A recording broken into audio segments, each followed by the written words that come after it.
जिन जिन भाग्यशाली जीवों ने हरिनाम का आश्रय लिया है उनके जीवन पर दृष्टिपात करके देख लो। लोक में भी नाम की महिमा प्रत्यक्ष समझ में आ जाएगी। लोक में क्या आएगी समझ में?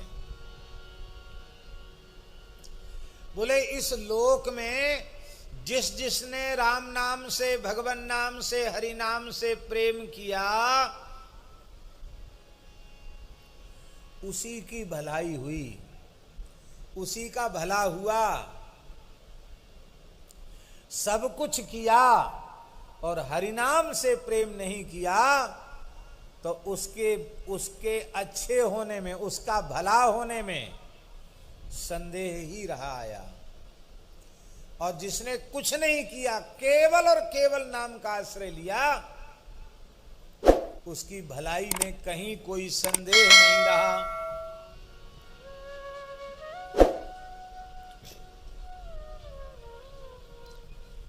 सामने श्री मदन मोहन दीक्षित जी बैठे हैं। बड़े भाग्यशाली हैं ये। परम श्रद्धेय पूज्य प्रातः स्मरणीय संकीर्तनाचार्य श्री पंडित शिव शंकर जी दीक्षित दादाजी के सुपुत्र हैं, ज्येष्ठ सुपुत्र हैं। दादाजी ने मानस जी का आश्रय लिया, संतों का आश्रय लिया और हरिनाम का आश्रय लिया। उसके बाद लौकिक व्यवहार के रूप में कोई काम नहीं किया, न खेती, न नौकरी, न व्यापार। केवल और केवल कथा कीर्तन के लिए उन्होंने अपने जीवन को समर्पित कर दिया। अब हम पूछ ये रहे हैं कि संसार में कौन सा ऐसा काम है जो उनका न बना हो। किसी को गीता जी के अन्यास चिंतयन्तो माम ये जनाः पर्युपासते तेषां नित्याभियुक्तानां योगक्षेमं वहाम्यहम्, इसका ठीक अर्थ समझना हो तो पूज्य दादाजी के जीवन को देख लेना चाहिए। गृहस्थ होते हुए, चार चार पुत्र होते हुए भी प्रातः काल ब्रह्मवेला से लेकर रात्रि 11 बजे तक उनके यहां कथा कीर्तन की ही धूम रहती थी। ऐसा तो उनका जीवन बीता। लोक में कोई काम रुका नहीं, बढ़िया से बढ़िया सब हो गया। शायद नौकरी चाकरी व्यापार आदि करते तो इतना बढ़िया नहीं होता। और राजा से रंक तक कौन ऐसा था जो उनके चरणों में नतमस्तक न हुआ हो। और जब भगवत धाम प्रयाण किया तो वो तो अत्यंत विलक्षण, कितने घंटे तक राधा नाम उनके मुंह से प्रकट हुआ है?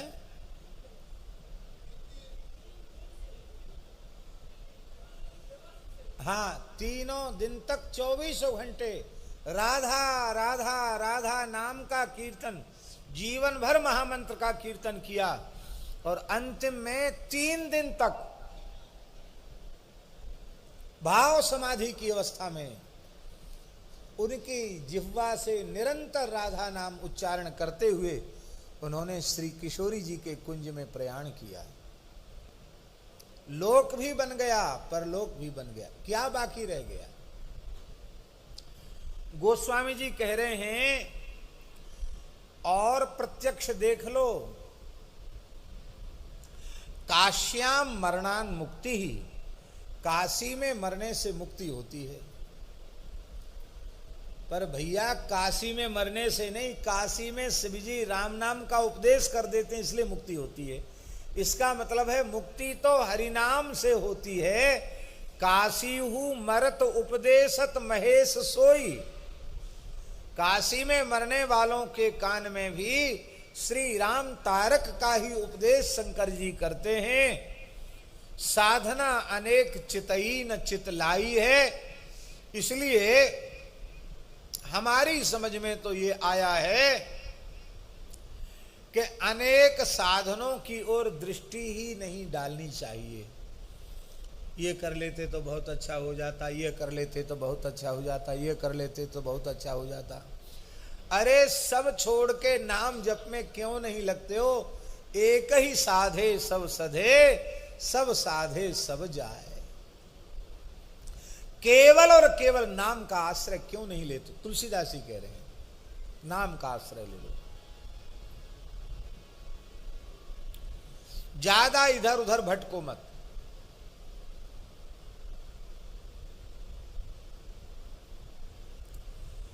तुलसीदास जी कहते हैं हमारी तो यही समझ में आया,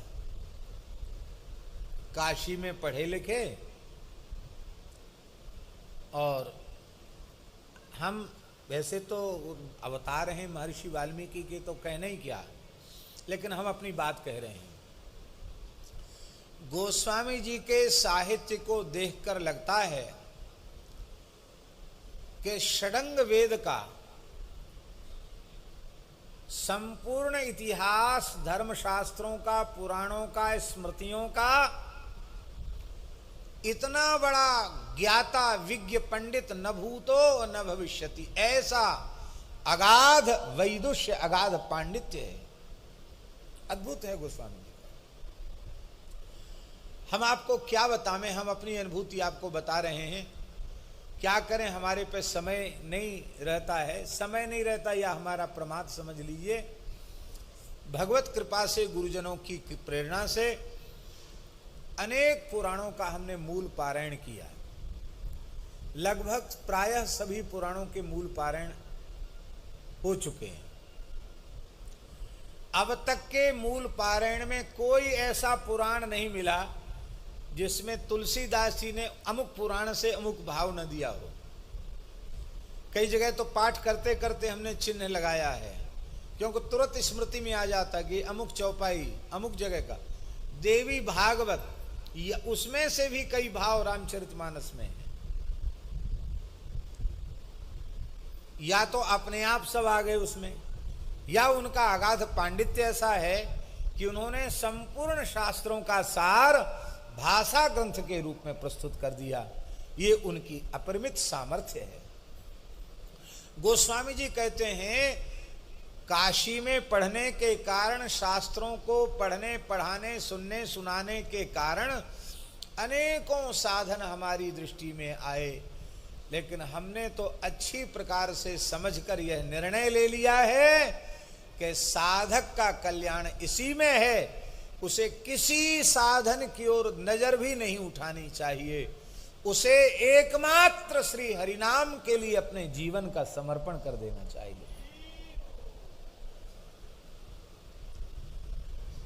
आपने किया? बोले हाँ हमने किया। क्या मिला? बोले आगे क्या मिलेगा ये तो राम जी जाने, हमें पता नहीं आगे की, क्योंकि कल आप सुन चुके हैं, को जाने को जई है जमपुर को सुरपुर पर धाम को, तुलसी मोहि भलो लागत जग जीवन राम गुलाम को, विनय पत्रिका में कहा। वो आगे की तो राम जी जाने। वर्तमान की स्थिति ये है कि जब तक मैंने अनन्य भाव से राम नाम का आश्रय नहीं लिया था, तब तक मेरी दशा ऐसी थी कि छाछी को ललाट जेते राम नाम के प्रसाद। जो कभी छाछ के लिए ललाते थे कि कोई हमें एक चुल्लू छाछ दे दे तो मेरी उदर की ज्वाला शांत हो जाएगी। हमको छटाक भर छाछ नहीं मिलती थी, और अब हम किसी के द्वार पर मांगने तो जाते ही नहीं। पर खात खुन सात सोधे दूध की मलाई है। अब राम राम करने का ये प्रत्यक्ष प्रभाव तो हमें दिखाई पड़ रहा है। क्या? खात खुन सात। कि महात्मा से पूछा, कहो महात्मा क्या कर रहे हो? अरे बोले क्या करें, गुलाब जामुन के छिलका उतार उतार के खा रहे हैं। बोलो वृंदावन बिहारी। माने इतना गुलाब जामुन मिल रहा है कि पूरा खाएं, ऊपर का बढ़िया बढ़िया करारा सिका हुआ जो छिलका है उसी को खा के हटाओ।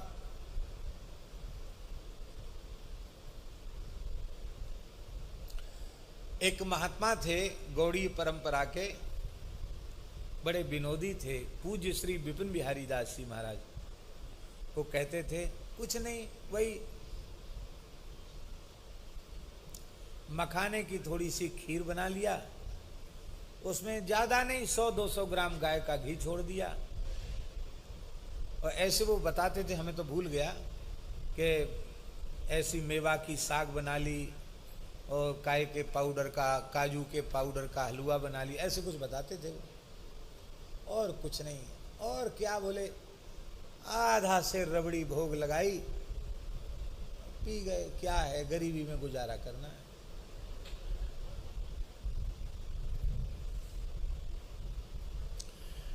कहते अब स्थिति यह है कि पहले छाछ छठी, एक छठाक छाछ के लिए लालायित रहते थे। अब स्थिति यह है कि लोगों के मन में इतना भाव है कि किसी भी पद्धति से तुलसीदास जी हमारी वस्तु को भोग लगाकर ठाकुर जी को ग्रहण कर लें। तो लोग क्या करते हैं, सौंधे दूध की मलाई। सौंधा दूध जानते हैं? नहीं जानते। दूध तो दूध होता, सौंधा दूध क्या होता है?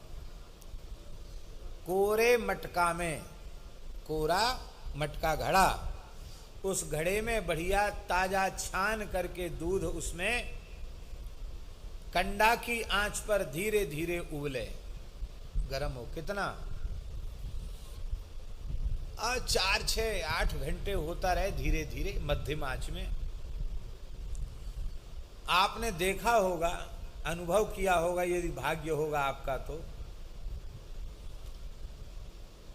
हल्का गुलाबीपन आ जाता उस दूध में, मलाई में भी गुलाबीपन आ जाता है।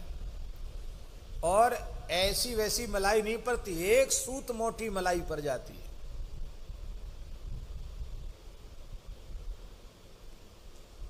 दूध दिखता ही नहीं, मलाई मलाई दिखती ऊपर से।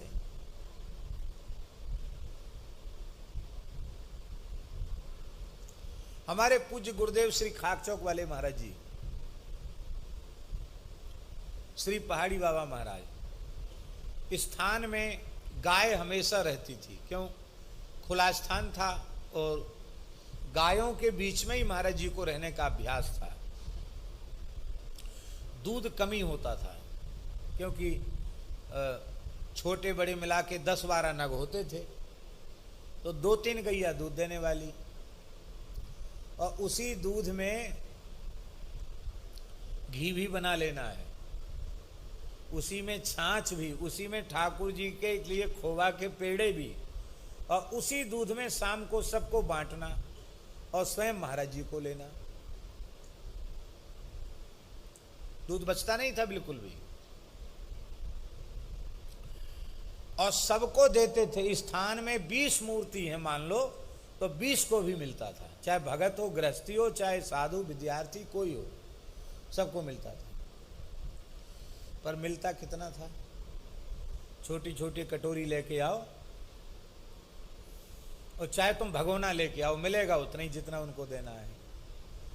जिससे दाल साग चम्मच से जिससे देते हैं ना, इतना इतना बड़ा चमचा, बस उसको भर के उससे देते थे। और ये भी कहते थे, ए जवान की 32 ही भीजना चाहिए, माने इतना दूध मिले कि 32 दांत भीज जाएं, गले के नीचे नहीं उतरना चाहिए। दांत दूध से 32 ही भीज गई, उतने में ही ताकत मिल जाएगी। ये राम जी का धरामृत है, ऐसा वैसा नहीं है। और आने में किसी ने देर कर दी तो उसकी खैर नहीं है, बदमाश नीच। देवताओं को दुर्लभ है, मनौने करारा अमृत के लिए है, तेरी जय रे तेरी, अमृत के लिए मनौने, अरे राम राम, अमृत के लिए मनौने। और जो ज्यादा सेवा करता उसको 1 चम्मच और दे देते और कहते कोई बात नहीं, मैं तो सांप को दूध पिला रहा हूं, यूं कह देते। मैं जानता हूं जहर बढ़ेगा, तो वो भिन भिना जाता, नहीं नहीं नहीं हम नहीं लेंगे दूध, चल हट, बक बक करता है, पी ले। ज्यादा हमको मिलता था, आधा गिलास हमको मिलता था। और महाराज जी भी इतना ही लेते थे, 1.5 पाव के करीब, पर उसमें मलाई अधिक होती थी। पर वो दूध ऐसा कि हम आपको क्या कहें, उस दूध का स्वाद हम अब तक नहीं भूले हैं। वैसा दूध पिया ही नहीं, यहां भी नहीं पिया, मलुपीठ में भी, जड़खोर में भी नहीं पिया। आप लोग कहेंगे इतना बढ़िया देसी गैया क्यों नहीं पिया? महाराज जी जैसे ओटाते थे वैसे कोई ओटाने वाला नहीं, मूल बात ये। सामने उनके धूना पर दूध धीरे धीरे होता, और अपनी की नजर उनकी दूध पे बनी रहती। और कभी मिट्टी के पात्र में, उनके आचार विचार ज्यादा था तो मिट्टी का एक बार प्रयोग होने द्वारा प्रयोग नहीं करते थे, तो लोहे की कढ़ाई, चौड़ी कढ़ाई, उसमें दूध धीरे धीरे बस चलाते रहो, उबलता रहे। उबलते उबलते ऐसा हो जाता था दूध, और उसी में बढ़िया हाथरस का बिना केमिकल वाला देसी बूरा। और फिर ठाकुर जी को इतना बड़ा पीतल का गिलास, इसमें एक बार में कम से कम 1 सवा सेर दूध आ जाए। उस गिलास में आधा तो दूध होता था और आधे गिलास में ऊपर ऊपर केवल मलाई होती थी, इतनी मलाई पड़ती थी। और जब ठाकुर जी को भोग लग गया था, महाराज इतने इतने दूध में भी ऐसे लगता था, आहा तृप्ति है गई, ऐसा।